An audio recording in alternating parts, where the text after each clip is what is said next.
Hey, welcome into Coach's Corner. This is Tim Figley with YSN with Coach Mike Demster here from East Palestine Bulldogs as they approach league play and have a 2-1 record, best record in the EOAC for the first time in almost 10 years. Tell us about what you've seen so far and what you're excited about. Just real proud of our guys. We win the games Monday through Thursday. They put in a ton of effort in the weight room all off season. They go out and they perform and they practice hard. Our JV scout team has given us a great look on both sides of the ball. I feel on Fridays we're prepared mentally, we're prepared physically, and so far through 3 games that's showing. Yeah, so just kind of give us a little bit of a backdrop from the coach's viewpoint of these first 3 games. Let's start off week 1. How'd that preparation go, and how did you feel like that game played out? Is that what you were expecting? Newton Falls is a game that we prepped for all summer. To us on that schedule, starting out 1-0 was probably one of the most important things that we could do from a coaching staff perspective. So, we watched a lot of film. We went and scouted them. We planned schematically for that game for almost a month, just trying to be prepared, trying to be ready, and make sure our guys were in the best situation they could be in to be successful. They're a little bit bigger school than us. They play in a pretty tough conference, so we knew they were going to give us a game. We lost to them last year, but we put up some yards, put up some points.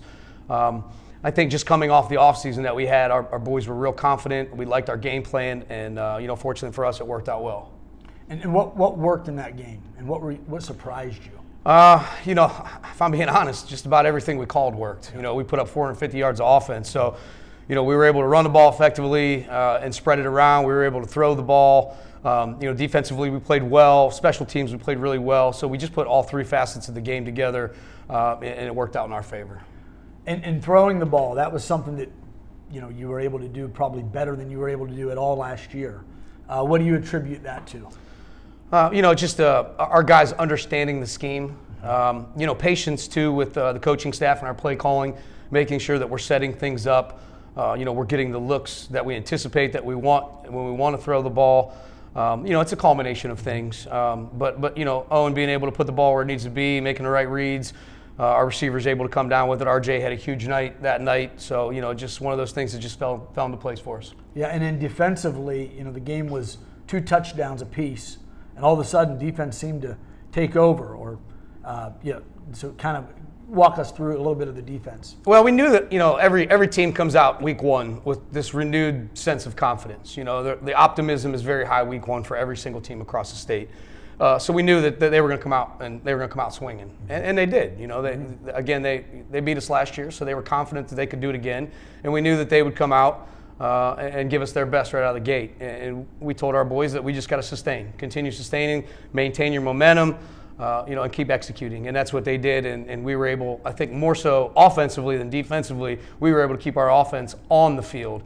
And anytime we can keep our offensive on the field, and we were able to score with all 7 possessions that we had. So being able to do that, I think not only took the wind out of their sails a little bit, it kind of wore them down and kept their offense off the field and with an inability to score. Yeah, and then you had a week 2. You went up to Wyndham, tough team, great athlete on the team. What would you say you learned from that game? What did you see in your team, and how were you able to, work through that, after the game with the group? Well, the guys came out and played really well in the first quarter and a half. And even when Wyndham was making plays, our guys were in position. We were executing defensively. We were just losing physical battles on the edge. And, football's a game of individual matchups. And it was just a matchup on the edges that didn't favor us. As the game unfolded, it began to take a toll on us. And you're right, not only do they have an athlete, but they've got several. Their skill played really, really well. I thought our offensive line actually won the game that Friday night. We battled up front, and I thought we won up front, but it was that perimeter, setting the edge defensively that we were it was a struggle for us that night because of their athleticism, their toughness, and their physicality. So what do you say to a team after that? Well, you make no excuses, and that's what I told them. There's no excuses. You lost, we lost to a better team, and sometimes that happens, and that's okay. But we always say the beautiful thing about football is that we have an opportunity to redeem ourselves the following week, and our guys bought into that and did just that in week 3. Yeah. So then you have another Bulldog team that comes clear up here from I-70, Bridgeport, a team that you lost to last year. You had a chance to redeem yourself. Let's walk through that game 3 a little bit. It was tough because of the delay. I mean, we didn't kick off till about 8:30. So just the anxiety and the sitting around was probably the hardest part, and keeping our guys loose so they're not flipping that switch too early. And that was probably the hardest part for us before the game even started. And then of course the weather kind of dictated our game plan. We were looking to do a few other things that the weather didn't allow us to do, but fortunately the things that we were able to do well. Defense played just absolutely sensational Friday night too against Bridgeport. Anytime we can pitch a shutout, we'll take that. But the offense executed at a high level too. We didn't throw the ball nearly as much as we thought we were going to have to and we wanted to, but we were able to be effective with the run game and score points and keep them off the scoreboard. And ultimately that's the goal. Yeah, and so you're 2-1. Tell us a little bit of what are you seeing from some of your veterans? What veterans are showing up? Maybe some other students that are a little bit older that have just come out. But what do you have as far as upperclassmen, and how are they leading this team? It's these 10 seniors. We've had 4 and 5 seniors in my first 2 years here, so to have double-digit seniors has made such a huge difference for us. Any high school football coach will tell you if you don't have seniors, you don't have anything. No. You need that experience, you need that leadership, and to see the way that they lead those young men, both by example, vocally, has been great. But more so for us as coaches, being these guys, their third year in our system, to watch the way that they just manage the game, the communication up front on our offensive line, the way they speak their own language. They're always on the same page. They're playing exceptionally well right now. But this senior class, they're such a resilient group of young men. They're such hard workers, and they've really, really laid the foundation for this program for years to come, and I'm very grateful for them. Yeah. I think one thing that's noticeable is the line this year. Comparable to maybe a few of the past years, the line just continuously has gotten better the last few years. Tell us about who your linemen are up front on offense. Who are they? And tell us about what schemes or what they're doing well. Well, that's it's the same kids that have been there essentially for the last 3 or 4 years. So you're just seeing the maturation process. You're seeing the weight room beginning to pay off for them. You're seeing that third year in the system where they fully understand our scheme and they're able to problem solve on their own up front without input from the coaches. So, starting with our 2 tackles with Kyler Bourne and Anthony Lehman, our 2 guards, Logan Guy and Tommy Beatty, and our center, Dalton Johnson. Between the 5 of them, they have played a ton of football. Not only that, they're good friends off the field as well. So to see them gel and to see them having as much success as they are this year has been very fun to watch. Yeah.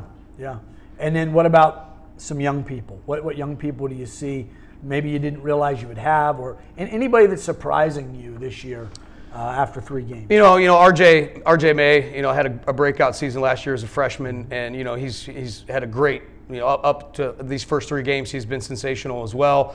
Peyton Rutledge is another one who's really stepped up his game. Junior Zachary Schnell, as our starting tailback, has done a fantastic job as well. Tanner Morrow, I can't say enough about him. There's a kid who never comes off the field.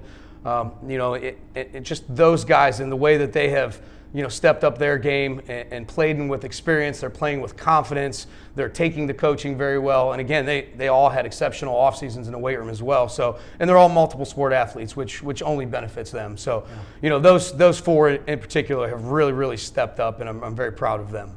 Another thing's noticeable, you talked about the 10 seniors, which is nice to get the double digits, but when you look down on the field, there's a lot more players now. Yes, sir.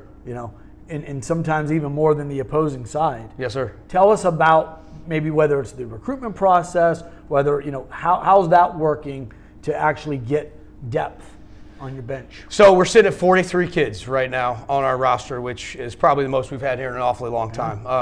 Triple what we finished with year 1. So we're very pleased with that. I think the thing for us is that we just try to bring fun back to football. We work hard, yes, but this group just knows when to play and when to work. They're a lot of fun to be around, but they also know when it's time to turn that off and it's time to get serious and it's time to put in the hard work. And for us, it's fun as coaches to know that they're going to stay loose. They're going to keep these guys loose, but at the same time, when it's time to go to war, they're ready to do that.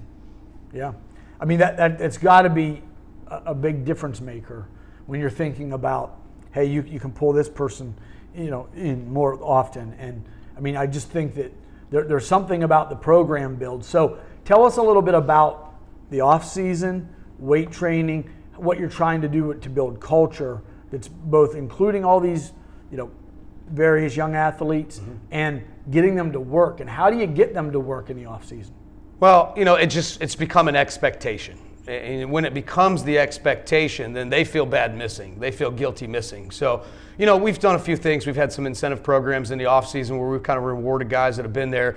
But honestly, it's, the guys that are in the weight room are the guys that ultimately are going to end up playing, especially when you have 43 kids. And they realize that something that we as a coaching staff say all the time is that, we're at a point in this program where we're not going to give you anything anymore. That might have been the way it was in the past, that you were given things that you didn't earn. But at this point where we're at with as many kids as we have, everything is earned. And you alluded to earlier, but just having that depth in practice creates more competition. Right. It gives us depth during the game where we can rotate guys in, keep guys fresh, and put fresh bodies in there. So it really helps us when we're in the second half and teams that we're lining up against, have got the same guys that have been playing both ways the whole time, and we're able to periodically rest our guys and keep them fresh. It's made a big difference for us in the second half of a lot of our games so far. Yeah, and as we talked about, now turning to the league play. And Bulldogs are coming in 2-1. Not a lot of other EOA schools have that 2-1 record. So again, you're sitting at top of the standings before you even play the first game. Tell us about what your expectations are of the league. What teams do you see will be highly competitive, and what are you looking at as an overview? Well, in my opinion, I think this is the most parity that this league has had. It's the most balance this league has had since its inception. And you look at a team like Southern, although their record says 0-3, we know that they're better than an 0-3 program. We know that non-conference schedule, some teams beat those up. Same thing with Columbiana. They've really beefed up their non-conference schedule. So we're not even looking at those 0-3 records right now. They really don't mean a whole lot to us. But we know that, within this league, we are going to get everybody's best every Friday night. So our guys have got to be ready to go. We, as coaches, have to have a good game plan. We've got to make sure we've had a good week of practice. And we've got to put our guys in the best situation to win every Friday night, because it's going to be a dogfight. Yeah. So you open with Lisbon, at Lisbon. Tell us about that game. What are you preparing for? What are you thinking about? What are some of the guys, what are you working through in practice, getting ready for league play? And how's league play any different than maybe non-league play? I think the biggest difference is that there's more personal relationships with the neighboring schools. Like our guys know their guys and vice versa. So there's just that geographic rivalry that kind of just increases the intensity. And then it leads to bragging rights for the next year. So when you get into league play, again, knowing these kids knowing each other and these kids seeing each other all the time, especially with social media, the amount of social media that's out there, it just it leads to more intense matchups. So again, we know that when we go to Lisbon on Friday, that they're going to give us our best. Again, as you said, it's a league opener for both teams. Both teams are coming in with, having some success, coming off of a win. They've got some outstanding skill players that we're going to have to make sure that we're gang tackling. They got a great coaching staff that we know is going to put them in the best position they can to win. And we know we got our hands full, and we've got to come ready to play from the opening kickoff. Yeah. Anything else you think the fans need to know about this team coming out to watch them, or maybe they're watching them on YSN, anything like that? What else can the fans need to know about, how they work together, your coaching staff, those sort of things, and kind of close out the interview? I got to say that in my 20 years of coaching high school football, this is year number 20 for me. This is one of the most fun groups I've been around. Again, they just know when's the right time to crack a joke and when's the right time to strap it up and get to work. As far as this coaching staff goes, we're friends off the field too. We get together a lot. We hang out in the off season. I know that those guys will do anything for me. So it's just a really good chemistry in this locker room right now, from the coaching staff down to the players. There's respect amongst all our guys. It's just been a lot of fun. And when you're having fun, you get numbers, you get more kids. The more kids you get, the harder they work, and the wins will eventually start to come. And that's what we're starting to see here in year 3. That's what's happening. So, again, Tim Figley here with Coach Demster, Coach's Corner here for East Palestine Bulldogs. We want to invite all of you out to Lisbon this Friday night as the Bulldogs open up league play against the Blue Devils. If you can't make it out, you're watching from afar, check us out on YSN this Friday. Bulldogs are looking good. Good luck to you. Thank you very Good much. play. Appreciate it. Great job so far. Go Bulldogs. Go Bulldogs.